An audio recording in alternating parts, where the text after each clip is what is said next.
What's up, everybody? My name is Hyken, and this is a guide on how to win your low elo games. I'm not going to do a huge intro or anything, I just kind of want to get right into it. So I'm going to talk about the things that help me in my games, including things that more popular guides talk about as well. Literally anything that has helped me so far is fair game in this guide. All right, let's get into it. So number one, this one is key, and it's positivity. This one has helped me out of like the most of all my tips on this list. This one has helped me out the most. Staying positive through the tough losses is absolutely essential. I had a real problem with this initially, not gonna lie. I would get super tilted after tough losses, and then I would keep playing. I'll talk more about why that's wrong later. But look, staying positive in tough situations makes games winnable, and it really reduces your tilt. It really does.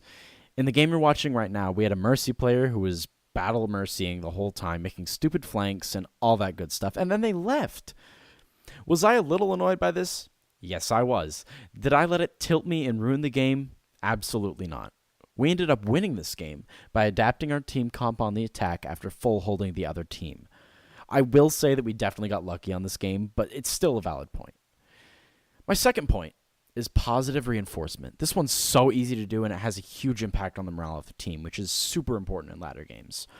All you have to do is be nice to your teammates. That's literally it. I do this all the time on stream. For example, if your Junkrat kills 2 or 3 with their tire, tell them nice tire. That's it. That's all you have to do. Now your Junkrat got a confidence boost and can keep playing to the best of their ability, knowing that the team, or at least one player on the team, has their back. This is just one example of it. Honestly, just compliment your teammates. A little goes a long way. Trust me. I promise you, this has won me games. And even if we do lose, your team's going to be less tilted if it's a tough loss. Seriously, this one's a game changer. My third point is that communication is essential. Get a mic if you don't have one and use it. At the very least, use the hotkeys to ask for healing or tell your teammate that your ult's ready or whatever. Even if you don't have a mic, join voice so that you can at least hear your team. If you don't know what to say on the mic, just start by calling out enemy positions. Things like Widow top left or Ryan going mid. Things like that. That information can really help your team, trust me. Encourage everyone on your team to join voice. Even if they don't join voice, then just try to forget about it and move past it. The game is still winnable. The most I'll do is ask them again after the round if we lose, and then just forget about it. And look, if you're not willing to join team chat and aren't just this god tier player who for some reason isn't at a higher rank, just don't play competitive. Play quick play instead. Please, you are seriously hurting your team if you refuse to join voice chat. I can't tell you how many times I've seen players that aren't in voice chat feed their brains out because they didn't know the team is regrouping. Or maybe they use their ult when there's nobody to follow up for it. Please, please, please, please, please don't be this player. All right, moving past that. What helped me a lot is the ability to flex. This tip isn't for everybody. I will warn you in advance. I feel confident in every role, but I'm definitely most confident in support or off-tank.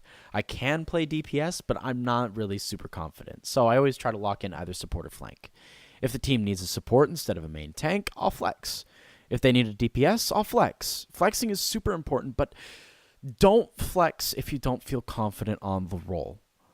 I am an awful Doomfist player, so say I'm the DPS slot on my team asks for a Doomfist. I would not play Doomfist. I would let somebody else play Doomfist, and I would play support or tank or whatever.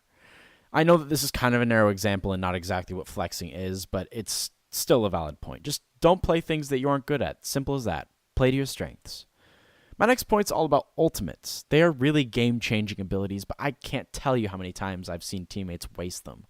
I have also wasted a fair share of ultimates. I'm not perfect. But you do want to make sure that you understand the best way to use your ultimate and try to combo with other ultimates and abilities. For example, say I'm playing Ryan and I have a Brigitte on my team. The enemy also has a Ryan. When I get Shatter, I want to shatter as many people as possible, then my team can follow up and kill all of them, right? So the best way for my Shatter to land is to work with the Brig. We can combo our abilities. She can use Shield Bash to take down the enemy Ryan's shield, and I can get my Shatter in. That's just one example. Another example would be a popular Zarya Grav Hanzo Dragon combo. You get the idea. Bottom line is that ultimates are very important, and you really want to think before you press Q. Don't waste that ability.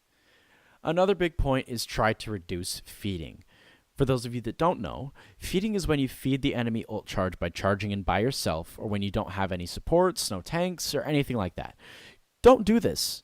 It just gives the enemy ult charge and delays your next coordinated team fight. Don't do it.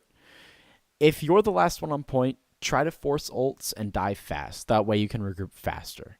If you're watching this video, chances are you aren't a pro Genji, so please don't pull out your Dragon Blade and try to 1v6. Call into your mic when you know a fight is lost, or just die and regroup. My last big point is to not play when you're tilted. Tilt happens. That's totally fine. I get tilted, trust me. But you're not doing anybody any favors when you get super tilted and immediately play another game. When you get tilted, your play is much worse and you are more prone to lash out at your teammates, which is a terrible habit to get into. Please, please, please don't play when you're tilted. Play another game. Take a break, get some water, literally do anything but queue up for another competitive game. I usually try to stick to about 5 games or so a session, and then I'll usually take a break or something if it's going well. If it's not going well, I'll play something else. Find an activity that helps you untilt, or detilt, or whatever, something that calms you down, listening to music. It doesn't matter. For me, I usually play Elder Scrolls Online after I get tilted. It's a fun game. Doesn't always help, but it's definitely better than playing more games. So that's about it for the big points. I just have some smaller things I want to touch on. So first, consider the benefits of having a public career profile. I'm not telling you that you need to have a public career profile, but do consider doing it. It does make things a little easier for your teammates in terms of building a team comp if they can see what you play. I also encourage you to take a leadership role in your team. I know that this kind of sounds like a silly concept for a ranked game, but every team dynamic usually has a leader. If someone is shot calling, you are most likely going to do better than you would without someone shot calling. It lets you kill the enemy faster because you can focus on one target and so much more. Seriously, if you're comfortable, try shot calling. It's better than nothing. I also suggest warming up in the practice range before you start playing, or just a game of quick play or something. Anything helps. Another tip would be to check out YouTube guides and VOD reviews. They're seriously super helpful. Considering that you're already here, you're off to a great start. Keep going. Last but not least, feel free to check out my Twitch stream. I stream most weeknights earlier in the week, and I do try to stream Saturday and Sunday afternoons as well. Twitch link is down in the description below. Also, do feel free to drop a thumbs up if you like the video, and do consider subscribing. I'm trying to get more into YouTube, so that subs and like will really help me out. Peace out, and I'll see you all in the next one.